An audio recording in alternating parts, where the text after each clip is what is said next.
여기에 신문선 후보는 이날 취재진과 마주해 정몽규 후보는 애초에 자격이 없는 사람이라고 주장했습니다. 신 후보는 정몽규 후보가 협회 정관 제29조 제2항 7호의 후보 결격 사유에 해당한다고 봤습니다. 협회 정관에 따르면 사회적 무례 협회나 대한체육회 및 그 회원단체로부터 징계는 받지 않았지만 임원의 결격 사유에 해당하는 유사행위 등 그 밖에 적당하지 않은 사유가 있는 사람은 협회의 임원이 될 수 없다고 명시돼 있습니다. 신문선 후보는 정 후보가 문화체육관광부에서 발표한 협회 특정감사에서 중징계 문책 요구를 받았다는 사실을 짚으며 정 후보는 대한축구협회장 선거 후보자 자격이 없음을 스스로 인정하고 더 이상 회장 선거가 파행되지 않도록 결단 내려달라 요구한다. 협회는 중앙선관위 위탁이 되지 않는다면 선거가 투명하고 공정한 절차로 진행되도록 축구계가 인정하는 객관적이고 중립적인 인사들로 선관위를 재구성할 것을 요청한다라고 외쳤습니다. 한편 취재진 사이에선 김택규 대한배드민턴협회장도 사회적 무리로 인해 후보 결격자 판정을 받았다. 정몽규 회장에게도 같은 판정이 나와야 한다고 보는지라는 질문이 나왔습니다. 이에 신문선 후보는 국민들을 대상으로 누가 더 사회적 무리를 빚었나라는 여론조사를 해보자. 여론조사를 한다면 아마 정몽규 후보가 23배 정도 높을 것이다라고 꼬집었습니다. 또 신문선 후보는 만약 정몽규 회장이 당선된다면 문체부가 승인할까라고 되물으며 결국 검찰 수사 과정까지도 치닫지 않겠느냐라는 생각이다. 지난 12년 동안 협회를 이끌면서 작은 흠결이 있지만 명예스럽게 떠나는 모습도 기대하고 있다라고 전했습니다. 한편 신문선 후보는 허정무 후보와 마찬가지로 이번 선거를 중앙선거관리운영회에서 맡기를 희망하고 있습니다. 신 후보는 만약 중앙선거위에서 진행한다면 공정하고 투명한 선거가 진행될 수 있을 것이라고 내다봤다. 다만 위탁할 수 없는 돌발 상황이 발생한다면 어떻게 공정한 선거위를 새롭게 꾸밀지 검토 후 추가 입장을 밝히겠다고 예고했습니다.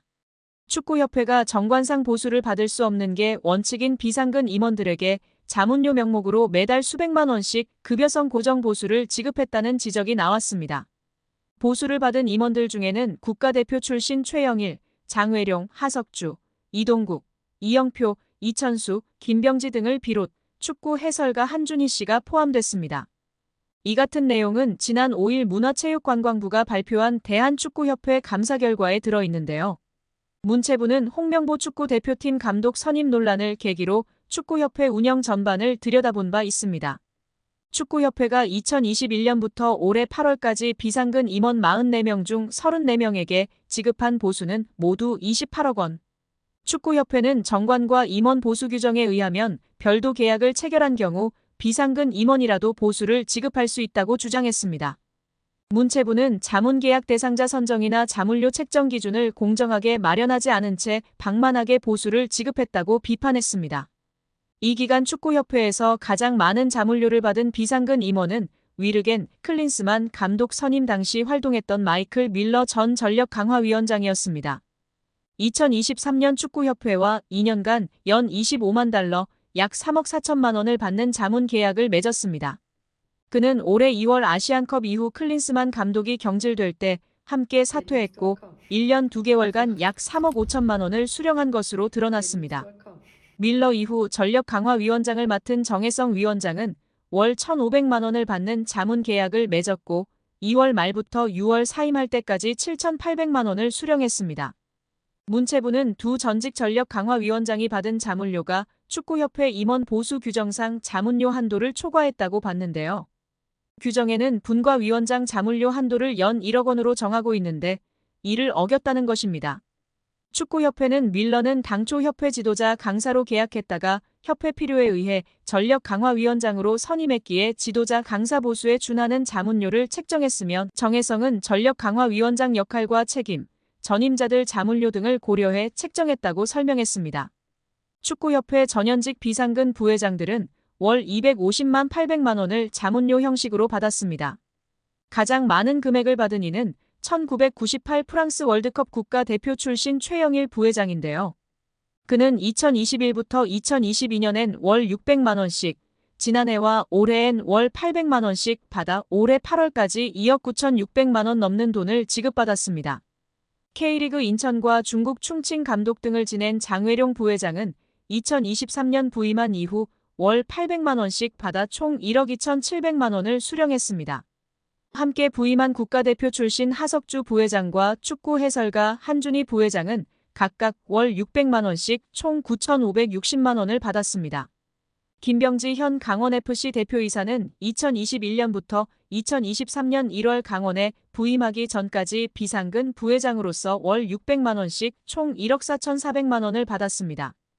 홍명보 감독 선임을 둘러싸고 축구협회를 향해 공개적으로 비판 목소리를 냈던 이동국, 이영표, 이천수 등도 과거 협회에서 자문료를 받은 것으로 나타났습니다. 이동국은 김병지 후임으로, 이영표는 정몽규 회장 부임 때부터 부회장을 맡았습니다. 이 둘은 2023년에 월 500만 원을 받는 자문 계약을 맺었으나 그해 4월 승부 조작 등 비위 행위자 기습 사면 시도에 대한 책임으로 축구협회 임원진이 전원 사퇴할 때 함께 물러나 각각 1,100만 원씩 받았습니다. 이천수는 2021년 2월부터 2022년 12월까지 축구협회 사회공헌위원장을 맡으며 월 250만 원씩 총 6천여만 원을 수령했습니다. 여기에 대한축구협회 노동조합운영위원회가 정몽규 회장 사선 불출마 선언과 김정배 부회장 사퇴를 강력히 요구하며 화제입니다. 축구협회 노조는 17일 KFA CEO 김정배 부회장은 사퇴하고 정몽규 회장은 즉각 불출마 선언해야 라는 제목하에 성명서를 발표했습니다. 성명서에 따르면 축구협회는 지난해 3월 승부조작 비리 추구인 사면 파동 이후 위기 수습체계 하나로 문화체육관광부 차관 출신 김정배 부회장을 대한축구협회 실무 총책임자로 앉혔습니다. 김 부회장이 오면서 축구인 출신들이 원천적으로 배제됐습니다. 협회 조직에서 축구인 출신과 비출신 간의 견제와 균형이 무너졌고 각종 논란의 불씨가 됐습니다. 노조는 선임 당시에도 잘못된 결정은 정몽규 회장이 했는데 엉뚱하게 축구인 부회장 혹은 전무이사를 선임하지 않는 방식으로 조직을 개편하면서 논란이 일었다면서 주원이는 정 회장의 잘못된 결정인데 축구인들의 제19 감사기로 뒤집어 씌워 축구인들의 목소리를 아예 안 듣는 식으로 해법을 내놓은 것이라고 꼬집었습니다. 그러면서 김 부회장의 역할에 있어서도 사실상 허수아비였다는 것이 노조의 주장이 있습니다. 노조는 강도 높은 문제부 감사를 2달여 겪으면서 직원들은 한 목소리로 협회 내 컨트롤 타워가 없다고 아우성이었다면서 문제부 출신이니까 김정배 부회장이 키를 쥐고 어떻게 대응하고 후속 조치는 어떻게 해야 할지 등을 하지 않을까 하는 기대가 있었는데 놀랍도록 아무 역할이 없었다는 전언이라고 전했습니다. 이어 우리 협회를 향한 여론이 점점 악화되자 이번 감사 전부터도 본인은 곧 떠날 사람이나 남을 직원들이 잘 대응하라는 식으로 말했다고도 알려졌다며 오히려 문제부 차관 출신이라는 정관을 이용해 본인만 책임을 피하려는 행태에 우리 직원들은 큰 실망을 감출 수 없었다고 덧붙였습니다. 지난 7월 홍명보 감독 선임 과정에서도 김 부회장이 총책임자였다고 폭로했습니다. 노조는 이임생 총괄이사가 기술적으로야 주도했지만 세부 계약 조건 등은 김정배 부회장이 총책임자였는데 그 어느 보도에도 그의 이름 3글자는 찾아볼 수가 없었다며 이임생 기술이사가 협상 권한이 있다고 그의 등을 떠민 것도 바로 김정배 부회장으로 알려졌고 정 회장이 전력강화위원회를 다시 구성하자고 한 지시를 무시하고 문제없다고 밀어붙인 이도 그로 알려졌다고 알렸습니다.